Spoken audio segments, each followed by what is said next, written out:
des centaines de millions d'hommes et de femmes auront l'espoir de voir un jour l'éradication de la pauvreté. Dans le même ordre d'idées, l'intensification de la lutte contre le réchauffement climatique, qui constitue l'une des menaces les plus pesantes pour l'humanité,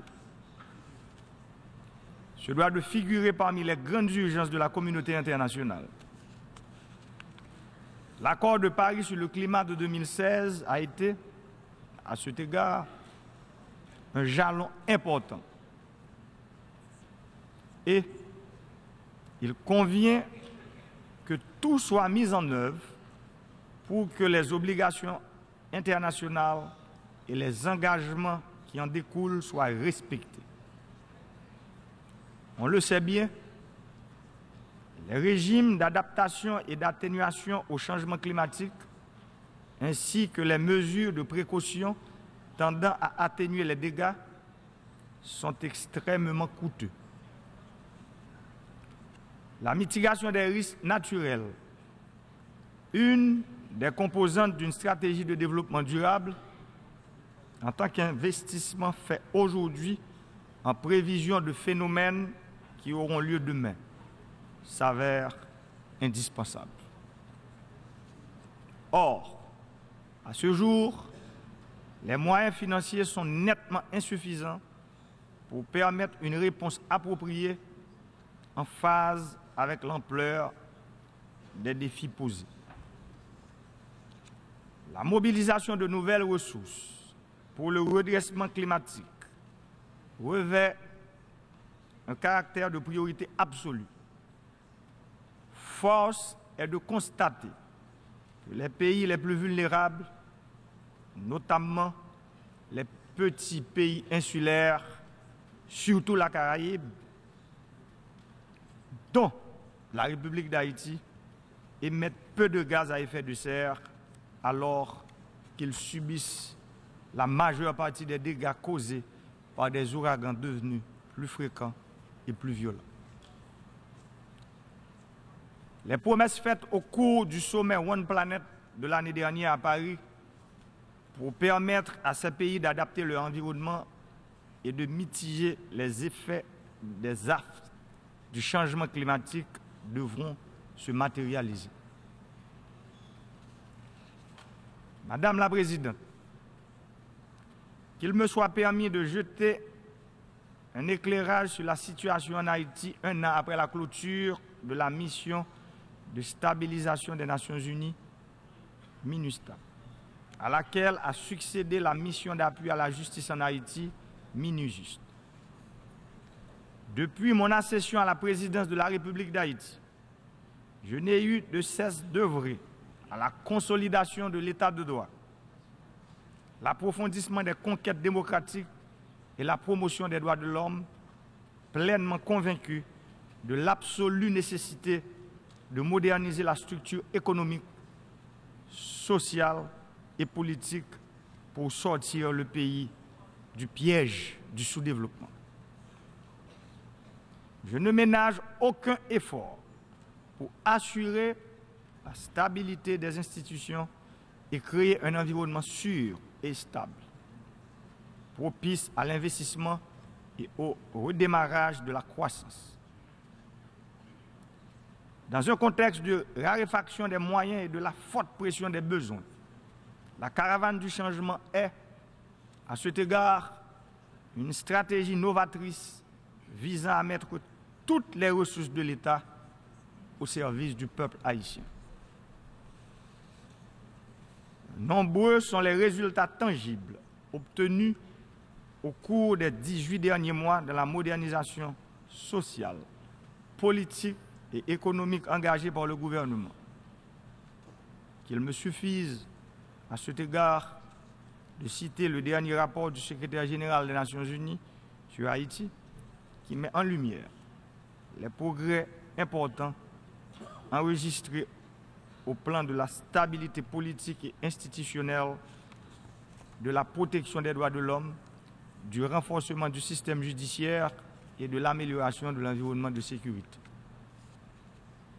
Cependant, en dépit de ces avancées, force est donc de reconnaître que l'atonie de la croissance économique continue de peser lourdement sur la stratégie nationale de développement et de pérennisation de la paix. Le pays est en effet confronté à des défis interreliés et de grande ampleur. À cela s'ajoute la pression démographique, l'urbanisation galopante, la dégradation de l'environnement, l'extrême vulnérabilité aux catastrophes naturelles, le tremblement de terre de 2010, on se le rappelle, a causé des dommages estimés à 120% du PIB. À cela, l'on doit ajouter les effets du cyclone Mathieu, qui a causé des dégâts équivalents à 32% du PIB. Cette vulnérabilité structurelle et environnementale n'est pas sans conséquences. En juillet dernier, suite à l'application de la loi sur l'ajustement des prix de l'essence conclue avec le Fonds monétaire international, le pays a vécu la fâcheuse et douloureuse expérience d'un soulèvement populaire en réaction aux exigences du Staff Monitored Programme conclu avec le Fonds monétaire international. En effet, Haïti, qui ne produit pas de pétrole, est confronté à la douloureuse exigence de continuer à financer les subventions gouvernementales du prix des produits pétroliers. Madame la Présidente, Mesdames, Messieurs, cette expression violente de mécontentement d'une partie de la population ne peut être sous-estimée.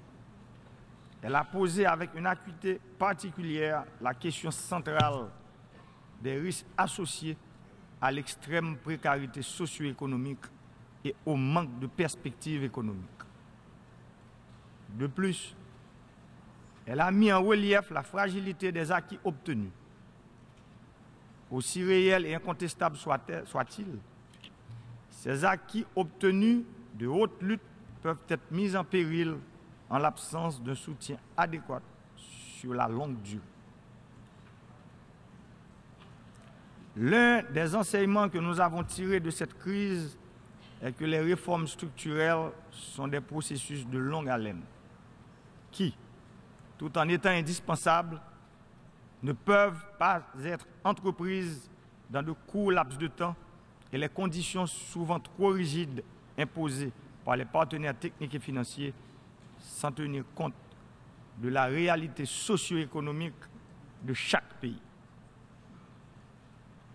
Sans vouloir en rejeter le blâme sur quiconque, il y a lieu de noter que le récent soubresaut enregistré a été, en grande partie, la résultante d'une vision trop étriquée de l'aide au développement, qui ne permet pas toujours à nos partenaires internationaux de reconnaître la nécessité d'une approche moins fragmentée, moins rigide, plus intégrée, bref, plus cohérente des problèmes interdépendants de développement et de sécurité, et beaucoup plus en adéquation avec les 5 principes de Paris sur l'administration et l'efficacité de l'aide publique au développement et le programme d'action d'Accra.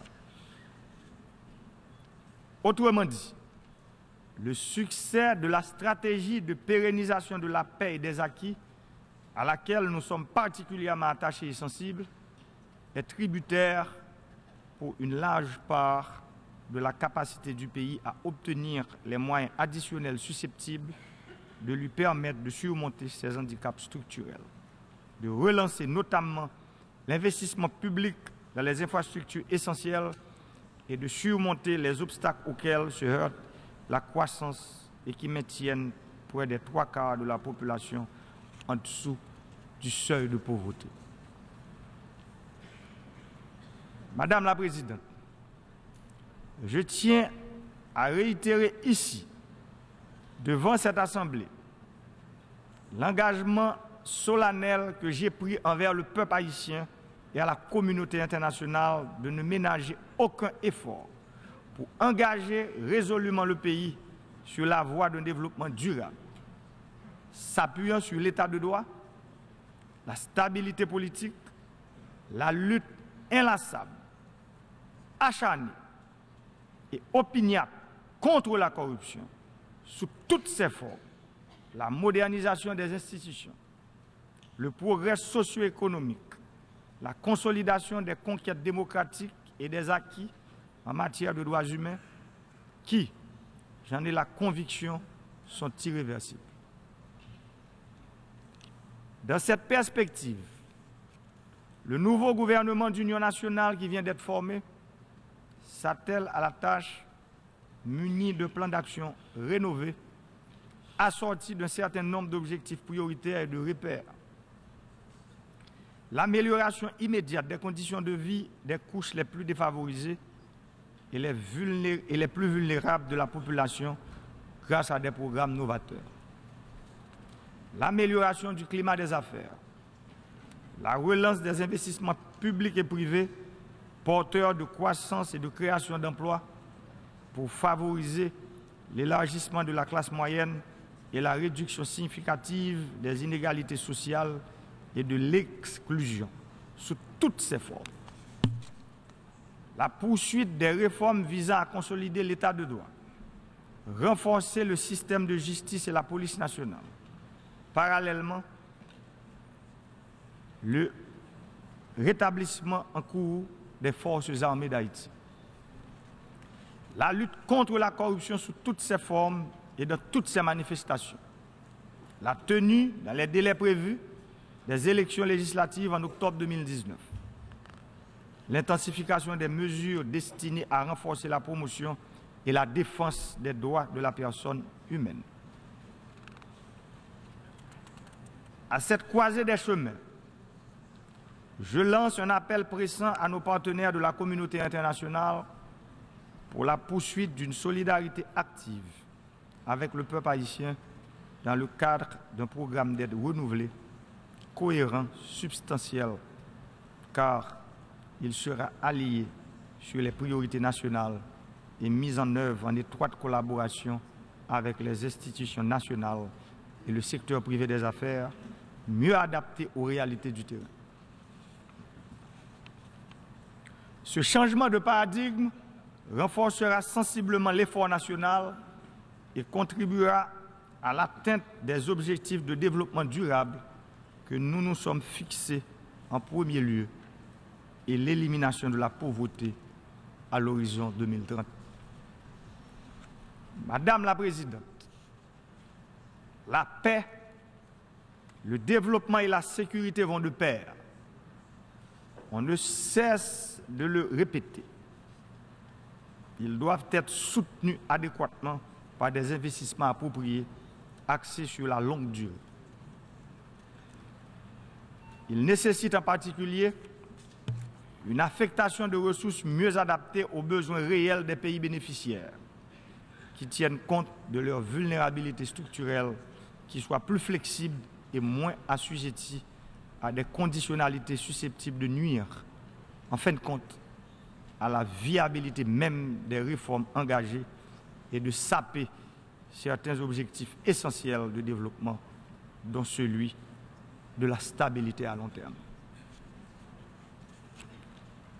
L'accès à de bonnes infrastructures routières, électriques, numériques, sanitaires, scolaires, environnementales et hydrauliques est un prérequis pour tout pays qui vise d'accéder au développement durable. La République d'Haïti a reçu près de 11 milliards de dollars en dons et en prêts entre 2006 et 2016. Et toutes ces infrastructures ne se sont pas mises en place. Comment parler de développement durable sans l'eau potable dans le robinet des familles? Comment parler de développement durable sans l'eau pour l'irrigation sur les terres agricoles? Comment parler de développement durable sans l'interconnexion des villes et des villages avec de bonnes routes? comment parler de développement durable sans des infrastructures électriques et numériques fiables? Comment parler de développement durable sans des infrastructures scolaires et sanitaires adéquates? Ce sont ces questions que nous nous sommes, et ce sont les réponses à ces questions que nous nous efforçons inlassablement à trouver pour le peuple haïtien.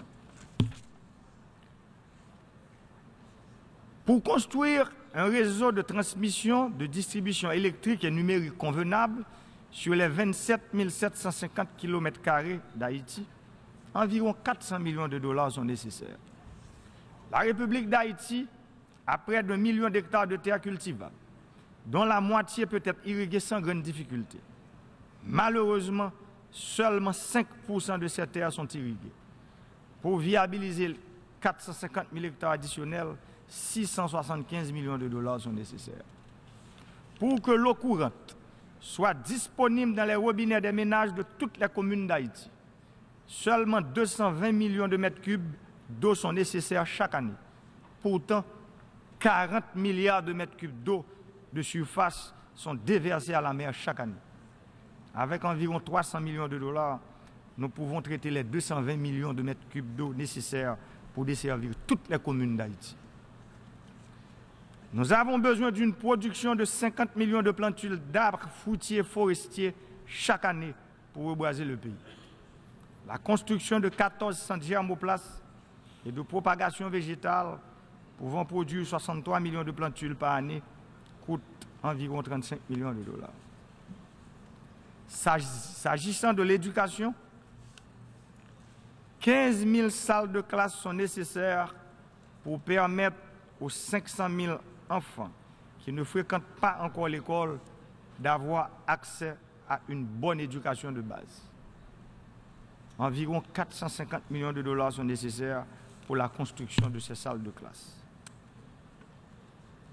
122 centres de santé sont nécessaires pour combler le déficit que nous avons au niveau des sections communales. 20 millions de dollars en sont nécessaires. Je profite aussi pour interpeller la communauté internationale sur l'obligation de mobiliser les ressources pour éliminer le choléra introduit par la MINUSTAH en Haïti et pour compenser les victimes. Pour interconnecter et rénover les 146 communes d'Haïti et améliorer certains tronçons de route dans les sections communales, 800 millions de dollars sont nécessaires.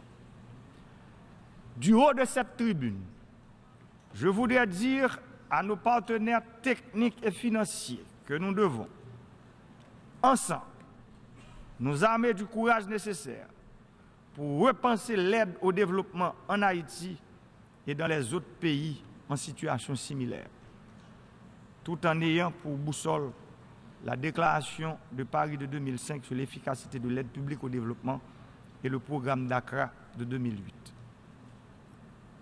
Avec les maigres ressources financières de la République d'Haïti, nous avons commencé à mettre le pays en chantier. Aujourd'hui, plus que jamais, nous avons besoin de cette synergie pour construire l'avenir de notre pays. Nous sommes condamnés à travailler ensemble, tout en respectant scrupuleusement les priorités d'Haïti. La bataille contre la corruption entamée depuis le 7 février 2017 ne saurait rester un vœu pieux. C'est une bataille qui nous permettra de léguer aux générations futures un pays meilleur où il fera bon vivre. Je vous remercie.